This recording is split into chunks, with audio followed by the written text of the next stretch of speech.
नमस्कार, मैं हूं सौरभ। कल यह फैसला होगा कि रिया चक्रवर्ती जेल में ही रहेंगी या फिर घर जाएंगी। रिया की जमानत का विरोध नारकोटिक्स कंट्रोल ब्यूरो कल भी करेगा। एनसीबी के टॉप सोर्सेज ने इंडिया टीवी को बताया है कि रिया के खिलाफ कुछ चौंकाने वाले सबूत भी हैं। एनसीबी की पूरी जांच अब सिर्फ एक डायरेक्शन में चल रही है। क्या मुंबई शहर में एक बड़ा ड्रग सिंडिकेट चलता है? क्या रिया चक्रवर्ती उस ड्रग सिंडिकेट की मेंबर हैं? और क्या सुशांत सिंह राजपूत की मौत के पीछे यही ड्रग सिंडिकेट है? आज हमारे 3 सीनियर रिपोर्टर्स ने सीबीआई और एनसीबी के बड़े अफसरों से बात की। नारकोटिक्स कंट्रोल ब्यूरो को जितने सुराग मिले हैं उसे सीबीआई से शेयर किया गया है। सुशांत सिंह केस में सीबीआई अब बहुत गंभीरता से ड्रग सिंडिकेट एंगल की ही जांच कर रही है।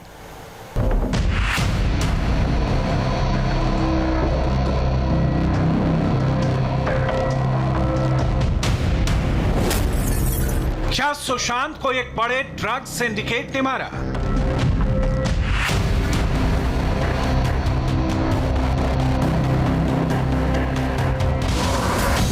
सुशांत का हत्यारा बहुत पावरफुल आदमी है।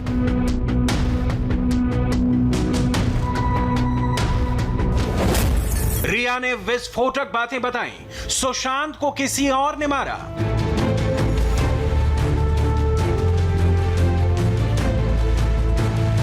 रिमांड कॉपी के इस एक लाइन को गौर से पढ़िए, जिसमें लिखा है ड्रग सिंडिकेट की एक्टिव मेंबर रिया चक्रवर्ती है। ये वो बेल एप्लीकेशन है जो रिया के वकील ने अदालत में दी है। इसमें भी देखिए ड्रग सिंडिकेट आपको कई बार नजर आएगा।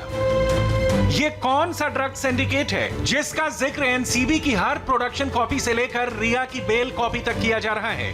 क्या ये वही ड्रग सिंडिकेट है जिसने सुशांत को मारा है?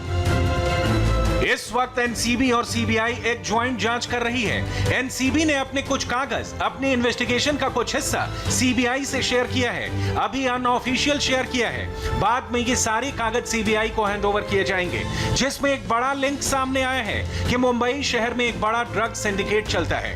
ये ड्रग सिंडिकेट कोई 69 ग्राम मैरिजुएना का नहीं है। अभी जो बातें चल रही थी कि जो 60 ग्राम मैरिजुएना के लिए लड़की को फंसा दिया गया, ये कहानी इससे बहुत अलग और बहुत बड़ी है। सुशांत के सुसाइड केस या मर्डर केस का जब पूरा पन्ना खुलेगा तो यकीन करिए दुनिया हिल जाएगी।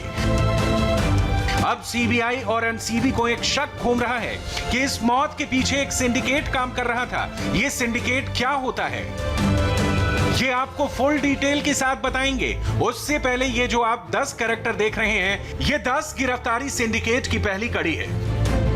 सुशांत का केस अब ड्रग्स, डिप्रेशन और ड्रग्स सिंडिकेट पर चला गया है। आपको बता दें कि 20 से 25 लोगों के नाम अब खुलने वाले हैं, जिसमें कुछ ऐसे नाम शामिल हैं जिसको देखकर आप चौंक जाएंगे, क्योंकि ड्रग्स का नेक्सस कितने अंदर तक फैला हुआ है इसका जरा भी अंदाजा आपको नहीं है।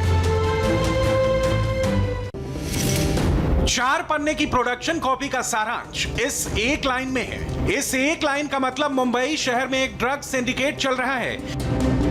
इस सिंडिकेट को एक्सपोज करने का काम एनसीबी करेगी। इस ड्रग सिंडिकेट से सुशांत की मौत का कितना लिंक है, इसकी जांच सीबीआई करेगी।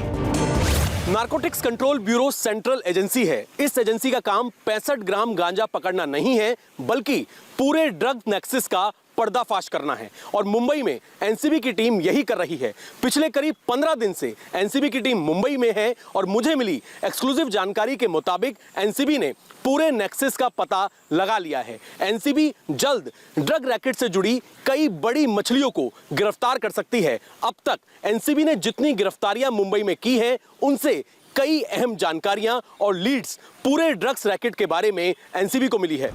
एनसीबी ने जाल बिछा दिया है। छोटी मछलियां फंस भी चुकी हैं। अब बारी है बड़ी मछली के पकड़े जाने की। इस पीले रंग के कंटेनर को जब एनसीबी ने काटा तो इसके अंदर से 3.5 किलो बड मिला। यह वही बड है जिसका जिक्र रिया की चैट में हुआ था। 1 ग्राम बड की कीमत 5,000 रुपए तक होती है। यह बर्ड दिल्ली से मुंबई सप्लाई किया जा रहा था। बॉलीवुड में बर्ड बहुत मशहूर है और यह ड्रग वहीं जा रही थी। जब एनसीबी ने इसके सोर्स का पता लगाया तो मालूम पड़ा ड्रग्स का पहला कंसाइनमेंट कनाडा से दिल्ली आया, जिसको आगे मुंबई पहुंचाना था, जबकि दूसरा कंसाइनमेंट यूएस से सीधे मुंबई आया। उसकी मंजिल गोवा थी। एनसीबी के हाथ जो सबूत लगे हैं उससे साफ है कि ड्रग पैडलर बॉलीवुड की कई नामी हस्तियों के डायरेक्ट कांटेक्ट में था। ये सेलेब्स खुद सामने आते नहीं हैं, बल्कि किसी और के जरिए ड्रग्स मंगवाते हैं। ड्रग्स केस में रिया की गिरफ्तारी क्या हुई? बॉलीवुड के कुछ लोगों को मिर्ची लग गई। रिया की गिरफ्तारी को एक नया मोड़ दिया जा रहा है। रिया के लिए सिंपैथी का माहौल बनाया जा रहा है और अब सुशांत पर ही सवाल उठने लगे हैं। तापसी पन्नू ट्वीट करती हैं कि अगर आज सुशांत जिंदा होते तो उनको भी जेल में डाल दिया जाता।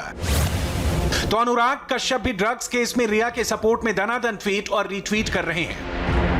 सोशल मीडिया में ऐसा माहौल बनाया जा रहा है जैसे ड्रग्स केस और सुशांत केस अलग अलग है और रिया को बेमतलब ड्रग्स कनेक्शन में फंसाया जा रहा है, जबकि सच यह है कि सुशांत केस में ड्रग्स सबसे अहम कड़ी है। क्या सुशांत सिंह राजपूत अगर जिंदा होते तो उन्हें भी ड्रग्स के केस में जेल जाना पड़ता? सोशल मीडिया पर यह सवाल बहुत तेजी से उठाए जा रहे हैं। नारकोटिक्स कंट्रोल ब्यूरो की टीम जैसे जैसे इस केस को क्रैक करने के नजदीक जा रही है, वैसे वैसे इस केस में कई टर्न और ट्विस्ट लाने की कोशिश की जा रही है। नारकोटिक्स कंट्रोल ब्यूरो ने अपनी जांच में अब तक कई बड़े नाम, बॉलीवुड के कई बड़े सितारे और ड्रग पैडलर्स की पड़ताल इस केस में कर ली है। ये ऐसे लोग हैं जो नहीं चाहते कि उनका नाम किसी भी तरीके से एक्सपोज हो और यही वजह है कि इस केस को घुमाने के लिए बहुत सारे प्रयास भी किए जा रहे हैं। मुंबई में ऐसा ड्रग सिंडिकेट काम कर रहा है जो लॉकडाउन में भी ड्रग सप्लाई कर रहा था, जिसका नेटवर्क इंटर स्टेट से लेकर इंटरनेशनल लेवल तक है, जिसके कांटेक्ट में कई बड़े मशहूर पावरफुल नाम भी हैं। अब समझिए ड्रग सिंडिकेट ऑपरेट कैसे करता है। किसी भी ड्रग सिंडिकेट में 4 रैंक होती है: drug lord, drug lieutenant, hitman और drug peddler. Drug lord syndicate का टॉप बॉस होता है, जिसके इशारे पर पूरा नेटवर्क काम करता है। ड्रग लेफ्टिनेंट दूसरे नंबर पर पावर में होता है। इसका काम होता है डिलीवरी को देखना और नेटवर्क को कंट्रोल में रखना। हिटमैन का काम होता है ड्रग्स कारोबार में कभी जरूरत पड़े तो हत्या करना, धमकाना, नेटवर्क में डर बनाए रखना। ड्रग पैडलर सबसे छोटी रैंक होती है, जिसका काम होता है क्लाइंट बनाना और सप्लाई करना। सबसे पहले किसी शख्स को ड्रग की आदत लगाई जाती है। कई बार पार्टियों में या दोस्ती यारी में फ्री में ड्रग का सेवन कराया जाता है। फिर उसी शख्स को कस्टमर बनाया जाता है और ड्रग्स के बदले पैसे लिए जाते हैं। अगर वो आदमी काम का नहीं रहा है या सिंडिकेट के लिए किसी भी तरह की मुसीबत बनने लगता है तो उसको रास्ते से हमेशा हमेशा के लिए हटा दिया जाता है। ड्रग सिंडिकेट ड्रग्स के इलीगल कारोबार का वेल ऑर्गेनाइज्ड नेटवर्क है जो कई देशों के कई शहरों में फैला हुआ है। Drug syndicate Europe, Canada, Pakistan, Afghanistan और चीन जैसे देशों से भी ऑपरेट होता है। ये इतने बड़े माफिया होते हैं कि इनकी डीलिंग करोड़ों में होती है और डार्क नेट के जरिए इनका कारोबार होता है। यदि कोई भी इनके खिलाफ खड़ा होता है तो ये माफिया उसकी जान तक ले लेते हैं।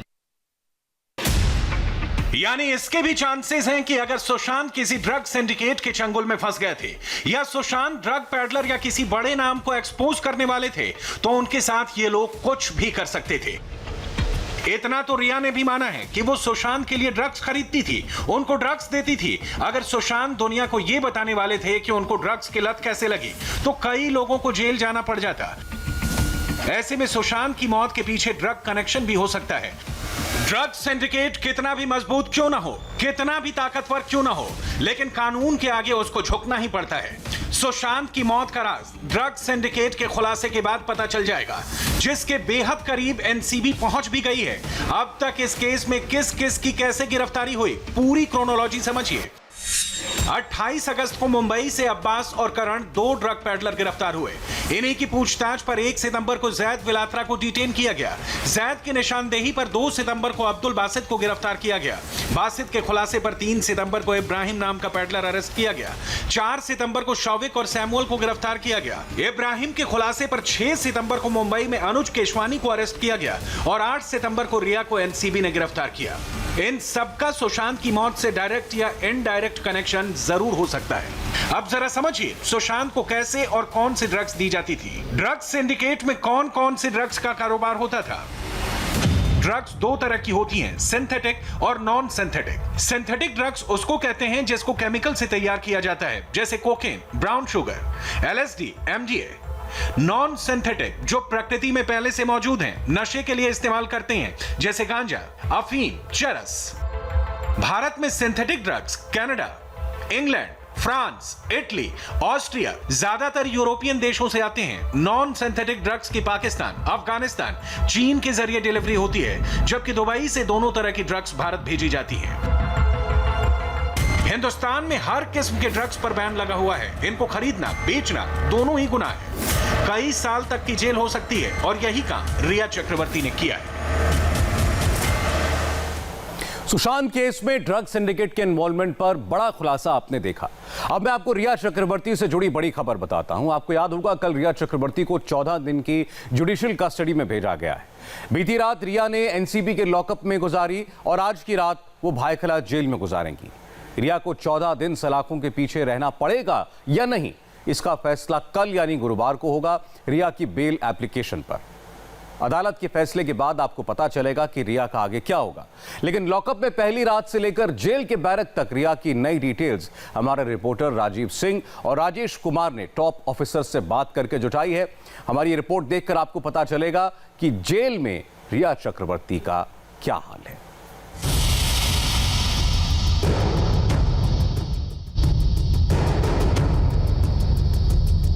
जेल में रिया चक्रवर्ती, जेल में रिया का भाई शौविक चक्रवर्ती, जेल में रिया के राजदार, ड्रग्स मंडली का समझो खेल खत्म। बारी बारी पहुंचे सभी जेल। आज रिया चक्रवर्ती की जेल वाली स्टोरी को समझना बहुत जरूरी है। सुशांत की मौत के ड्रग्स कनेक्शन की टाइमलाइन मिल गई है और रिया के जेल पहुंचने के आगे की लाइन को अब पढ़ने की जरूरत है। आज रिया के पास्ट एंड फ्यूचर का संपूर्ण विश्लेषण आपके सामने होगा।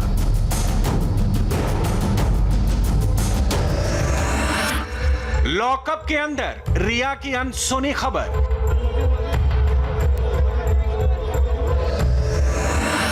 कितने दिन की जेल, रिया का हिसाब किताब,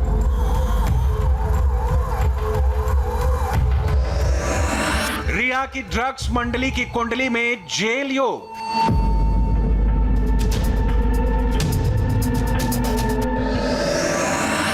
रिया का बैड टाइम वाला मीटर ऑन।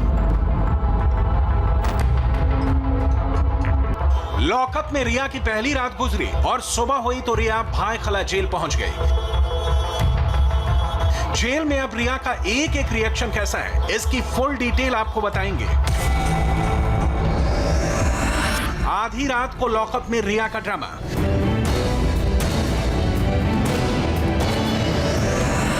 क्या रिया ने जेल में मांगा पसंद का खाना?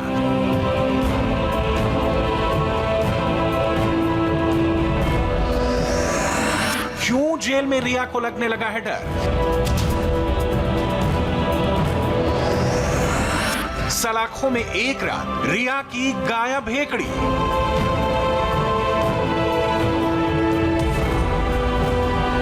आज रिया भायखला जेल में है और आगे क्या होगा आपको समझने के लिए नारकोटिक्स कंट्रोल ब्यूरो के सामने दिया गया रिया का कबूलनामा बहुत गौर से सुनना चाहिए।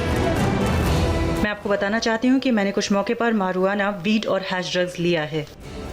रिया ने कबूल कर लिया कि कभी कभी ड्रग्स लिया है। रिया की ड्रग्स चैट पर बड़ा खुलासा हुआ है, उसकी डिटेल हम आपके साथ शेयर करेंगे। उससे पहले रिया के लॉकअप के अंदर की स्टोरी सुनिए।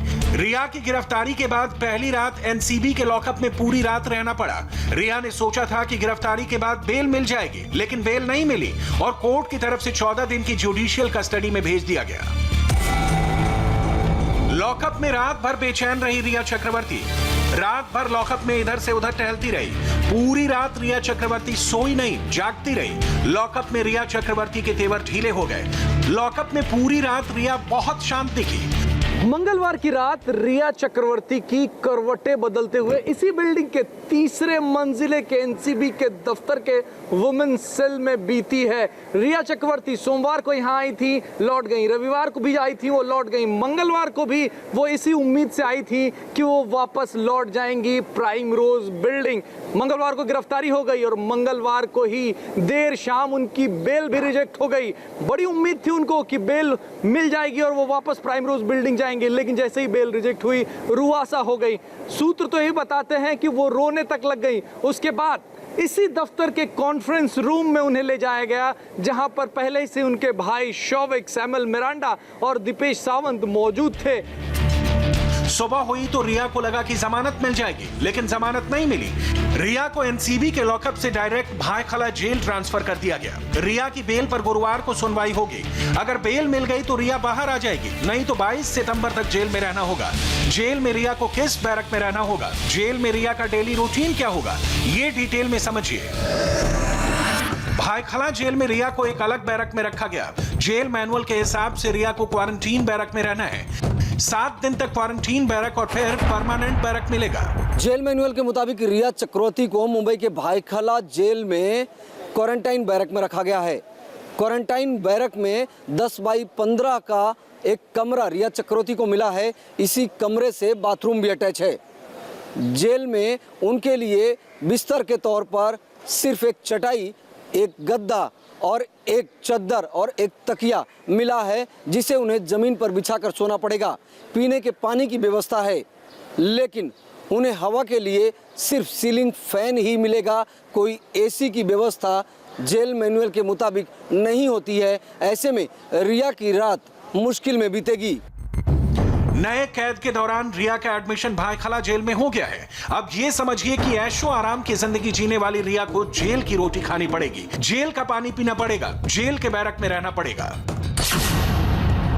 10 बाई 15 फुट का बैरक, बैरक में एक अटैच बाथरूम, पानी के लिए बैरक में मटका, बैरक में एसी नहीं पंखा है, जमीन पर सोने की व्यवस्था, आम से बिस्तर पर सोना होगा, एक चटाई और एक चद्दर है। लगातार दूसरे दिन रिया की रात जेल में करवटें बदलते बीतेगी। दरअसल मंगलवार को एनडीपीएस कोर्ट में हुई सुनवाई के दौरान रिया की बेल रिजेक्ट होने के बाद रिया पहली बार हवालात में रात भर गुजारने को मजबूर हुई, क्योंकि एनडीपीएस कोर्ट में जज ने उनकी बेल एप्लीकेशन को खारिज कर दिया। जबकि बुधवार को सेशन कोर्ट में उनके वकील सतीश मान सिंधे ने रिया की बेल के लिए अप्लाई किया था, लेकिन रिया की बेल पर सुनवाई टल गई। ऐसे में बुधवार की रात भायखला जेल में रिया की रात बीतेगी, क्योंकि बुधवार की सुबह ही रिया को एनडीपीएस की जो लॉकअप है वहां से भायखला जेल में शिफ्ट कर दिया गया है। रिया को जेल के समय के हिसाब से खाना मिलेगा। रिया को जेल मैनुअल के मुताबिक डेली रूटीन के हिसाब से रहना होगा। जेल में रिया को 2 बार चाय मिलेगी। सुबह 7 बजे ब्रेकफास्ट में पोहा और दूध, सुबह 11 बजे लंच में दाल चावल और सब्जी, शाम को 4 बजे रिया को नाश्ता मिलेगा, शाम 7 बजे रिया को डिनर मिलेगा। जेल में रिया के लिए सुकून की बात यही है कि कैदियों के कपड़े नहीं पहनने पड़ेंगे। रिया अपने साथ घर से लाए कपड़ों को पहन सकती है, यानी जेल के कपड़े नहीं पहनने होंगे। रिया को 14 दिन की जुडिशियल कस्टडी में भेजा गया है। रिया की गिरफ्तारी एनडीपीएस की संगीन धाराओं में हुई है, यानी गुरुवार को रिया को बेल मिल जाए। यह आसान नहीं होगा। अगर सेशन कोर्ट में बेल रिजेक्ट हुई तो रिया हाई कोर्ट में बेल एप्लीकेशन मूव कर सकती है। जब तक बेल नहीं होगी रिया को जेल में रहना होगा। रिया की कुंडली में जेल योग की डिटेल आपने सुनी और समझी। अब रिया की मंडली की कुंडली के बारे में सुनिए। रिया के भाई शौविक और ड्रग्स की मंडली में अहम किरदार मिरांडा, जैद, बासित और दीपेश को तलोजा जेल शिफ्ट कर दिया गया है। रिया भायखला जेल में तो रिया की ड्रग्स मंडली तलोजा जेल में। रिया चक्रवर्ती जहाज की रात भायखला जेल में गुजारेंगी, वहीं उनके भाई शौविक चक्रवर्ती नवी मुंबई के तलोजा जेल में बुधवार की रात रहेंगे। शौविक को इल्म भी नहीं होगा कि उनके करतूतों की सजा उनको इतनी जल्दी मिल जाएगी। शौविक चक्रवर्ती आज रात जब जेल का खाना खाएंगे तब वो जरूर सोचेंगे और अफसोस करेंगे कि आखिर क्यों अपनी बहन के कहने पर उन्होंने ड्रग्स के इस गोरख धंधे में कदम रखा। क्या रिया एंड कंपनी सिर्फ 14 दिन की जुडिशियल कस्टडी खत्म होते ही जेल से बाहर आ जाएंगे? तो इसका उत्तर बहुत मुश्किल है, क्योंकि ड्रग्स और डिप्रेशन के कॉकटेल से सुशांत की मौत के डायरेक्शन में चल रही जांच में रिया फंसती हुई नजर आ रही है। रिया पर आरोप, सुशांत को धोखे से ड्रग्स, दवाओं का ओवरडोज, ड्रग्स से दिमाग को कंट्रोल किया, ड्रग्स पैडलर से गहरे रिश्ते, व्हाट्सएप चैट की गवाही, घर वालों को सुशांत से दूर रखा। रिया का डिफेंस, सुशांत पहले से ड्रग्स लेता था, बहन ने गलत दवा बताई, 8 जून को सुशांत का घर छोड़ा, 13 जून को सुशांत ने ड्रग्स लिया। रिया के पक्ष और विपक्ष के तर्क आपने सुने, यानी रिया चक्रवर्ती की मुश्किल घटने वाली नहीं बल्कि बढ़ने वाली है। यहाँ एक बात समझने वाली है कि रिया को बैरक में रहना होगा, जेल की रोटी खानी होगी, जेल का पानी पीना होगा। और अब बात कंगना रनौत की। जो तस्वीरें आज दिन भर आपने देखी, जो बातें आज दिन भर आपने सुनी, वो तो सिर्फ एक ट्रेलर है। इसका अगला सीन कल फिर देखने को मिल सकता है। कंगना के घर पर भी बुलडोजर चल सकता है। कंगना को भी इसकी भनक मिल चुकी है और थोड़ी देर पहले कंगना ने सीधे महाराष्ट्र के मुख्यमंत्री उद्धव ठाकरे को चुनौती दी, चैलेंज कर दिया। कंगना ने यहां तक कह दिया कि आओ मेरा घर तोड़ो, मुझे पीटो, वो जिंदा रहें या न रहें लेकिन एक्सपोज करके रहेंगे। ये तो इस वक्त की लेटेस्ट डायलॉग डिलीवरी थी। पूरी पिक्चर समझने के लिए आपको ये रिपोर्ट देखनी चाहिए। उद्धव ठाकरे, तुझे क्या लगता है कि तूने फिल्म माफिया के साथ मिलके मेरा घर तोड़ के मुझसे बहुत बड़ा बदला लिया है? आज मेरा घर टूटा है, कल तेरा घमंड टूटेगा। कंगना रनौत ने उद्धव ठाकरे को ओपन चैलेंज दे दिया है।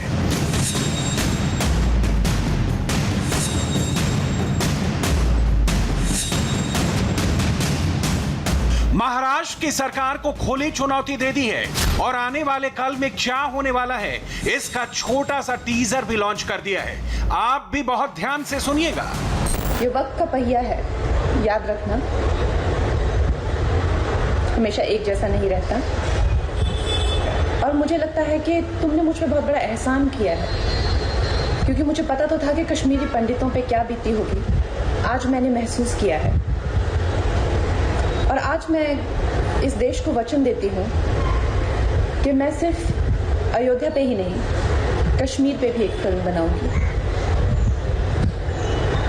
और अपने देशवासियों को जगाऊंगी, क्योंकि मुझे पता था हमारे साथ होगा तो होगा, लेकिन मेरे साथ हुआ है, इसका कोई मतलब है, इसके कोई मायने हैं। और उद्धव ठाकरे, ये जो क्रूरता और ये जो आतंक है, अच्छा हुआ ये मेरे साथ हुआ, क्योंकि इसके कुछ मायने हैं।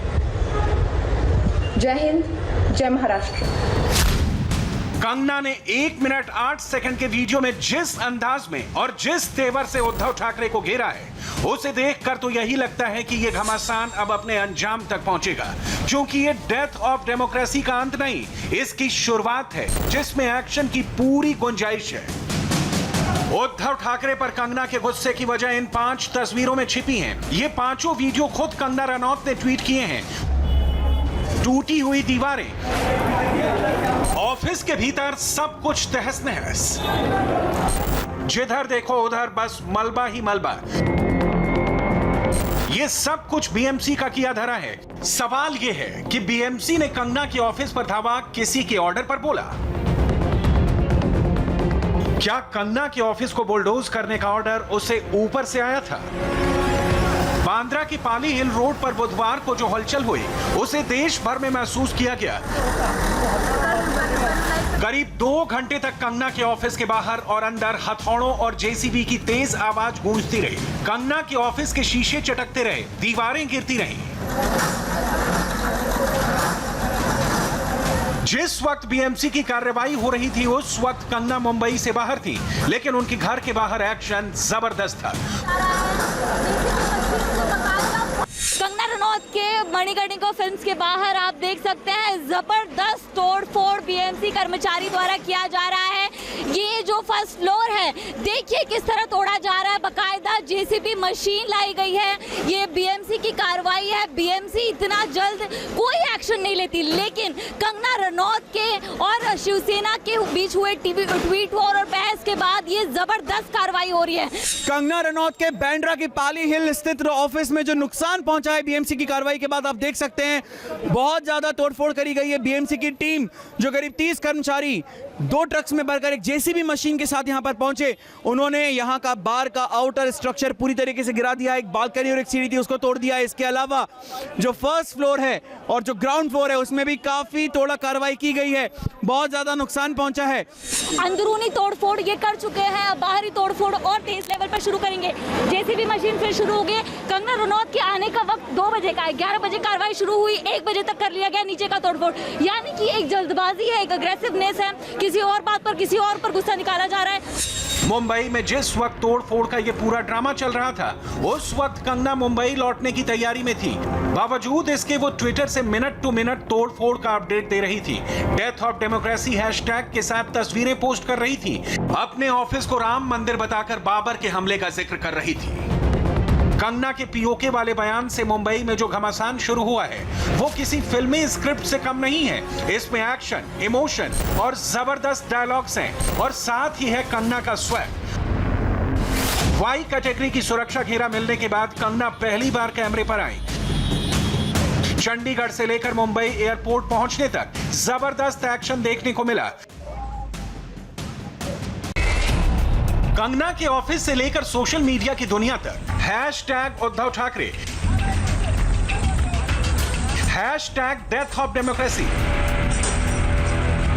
Hashtag Matoshree, hashtag well done BMC, hashtag I support BMC trend कर रहे थे।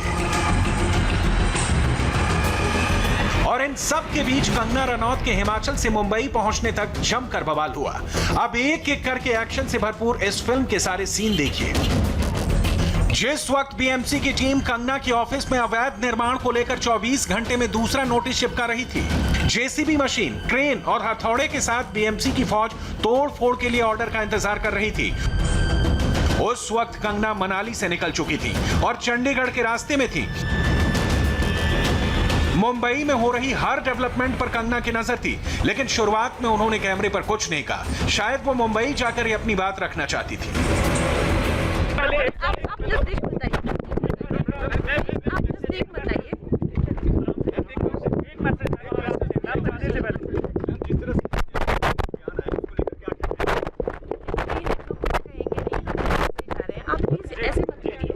कंगना ये बात जानती थी कि बिना मुंबई पहुंचे उनकी कोई भी बात उनके खिलाफ इस्तेमाल की जा सकती थी, इसलिए वो चुप रहीं। यानी एक तरफ कंगना रास्ते में थी और दूसरी तरफ मुंबई में उनके ऑफिस के बाहर बीएमसी की टीम तैनात हो चुकी थी। बीएमसी ने अभी थोड़ी देर पहले एक नोटिस चस्पा किया। अब आप देखिए गेट ओपन करके गेट के अंदर जा रहे हैं। इस वक्त जो बीएमसी के कर्मचारी हैं उनके हाथों में खुदाई करने का जो कंस्ट्रक्शन है उसको तोड़ने का सामान, एक लंबी लाइन है बीएमसी कर्मचारियों की यहाँ पर, जो 3 ट्रक्स में भरकर यहाँ पर आए हैं। सुबह 10:30 बजे से दोपहर 12:40 तक जमकर तोड़फोड़ हुई। बीएमसी ने अंदर बाहर क्या कैसे करना है इसका पूरा इंतजाम कर रखा था, वो भी साजो सामान के साथ। बीएमसी यहाँ पे तोड़फोड़ की कार्रवाई कर रही है। बीएमसी की गाड़ियाँ, सर आपको क्यों बुलाया गया है? सर मलबा हटाने के लिए आए हैं आप? मलबा हटाने के लिए आए हैं? पूरा बिल्डिंग तोड़ा जाएगा? पूरा बिल्डिंग तोड़ा जाएगा? बताइए, बिल्डिंग तोड़ा जाएगा? हम लगातार ड्राइवर से भी पूछने की कोशिश कर रहे हैं। बीएमसी की द्वारा ट्रक आया है, वो 2 गाड़ियां आई हैं, यानी कि मलबा जो है वो निकाला जाएगा और काफी जोर शोर से तोड़फोड़ चल रहा है। दिखा दें कि जेसीबी है वो तैयार है गेट पर और लगातार जो है अंदर है तोड़फोड़ की कार्रवाई चल रही है। मुंबई पुलिस पूरी तरह से तैनात है, सुरक्षा घेरा बनाया गया है ताकि गेट के पास कोई ना जाए। देखिए बीएमसी के कर्मचारी जो है ये सुबह से यहाँ पर तोड़फोड़ का काम कर रहे थे, वो जा रहे हैं। अब ये दूसरी शिफ्ट में आएंगे, दूसरी शिफ्ट के बाकी कर्मचारी आएंगे। आधा जो ग्राउंड फ्लोर पे तोड़फोड़ का काम है वो कर लिया गया है। आप देखिए उनके हाथ में हथौड़ा, ड्रिल मशीन, ये सारी चीजें हैं जो तोड़फोड़ के लिए वो लेकर आए थे सुबह। अब इसमें बैठकर बीएमसी के कर्मचारी रिटर्न जा रहे हैं। बीएमसी की कार्रवाई के खिलाफ कंगना ने बॉम्बे हाई कोर्ट का दरवाजा खटखटाया और कोर्ट ने सुनवाई के बाद बीएमसी की कार्रवाई पर तो रोक लगाई ही, लगे हाथों बीएमसी से इस मामले में जवाब दाखिल करने को भी कह दिया। कंगना के वकील रिजवान सिद्दीकी ने तो सीधा आरोप लगाया है कि बीएमसी नोटिस को खारिज करने से पहले ही उसे गिराने के लिए तैयार थी। देखिए ये टोटल जो प्रोसेस फॉलो किया इन्होंने, ये स्टार्ट से ही इलीगल है, क्योंकि मेरी जो क्लाइंट है वो पिछले 6 महीने से ऑलमोस्ट, जब से लॉकडाउन हुआ है, जब से वो हिमाचल में है, बंगलों पे है नहीं वो, ये उनका रेजिडेंशियल प्रॉपर्टी है, कोई कमर्शियल प्रॉपर्टी नहीं है। जिस तरीके से बीएमसी इसको गलत तरीके से बताने की कोशिश कर रही है, उन्होंने खुद ही रिपोर्ट में लिखा हुआ है बेडरूम्स वगैरह। जब बेडरूम लिख रहे हैं तो जाहिर सी बात है कि ऑफिस नहीं है ये। उन्होंने उस घर में घुसा, दादागिरी करके, गुंडागर्दी करके, सिक्योरिटी गार्ड को धमका के 2 बार उन्होंने इंस्पेक्शन लिया, जबकि कंगना उनको बोल भी रही थी कि मैं आने वाली हूँ, रुक जाओ थोड़े दिन, मैं आती हूँ, फिर आपको जो करना है करना। वो रुके नहीं उन्होंने हमको शो कॉज नोटिस दे दिया, स्टॉप वर्क नोटिस दे दिया, सॉरी स्टॉप वर्क नोटिस उनको दिया जाता है जिनके घर में काम चालू हो। हमारे घर में कोई काम नहीं चल रहा है पिछले 18 महीने से। आपने मीडिया ने कैप्चर किया होगा, मेरे हिसाब से कम 30 से 40 तो पुलिस ऑफिसर ही दिखे मेरे को। 30 से 40 पुलिस ऑफिसर, एमसीबी, बड़ी बड़ी गाड़ियां आई जैसे पता नहीं कोई बिल्डिंग रेस करने को आ रहे हैं।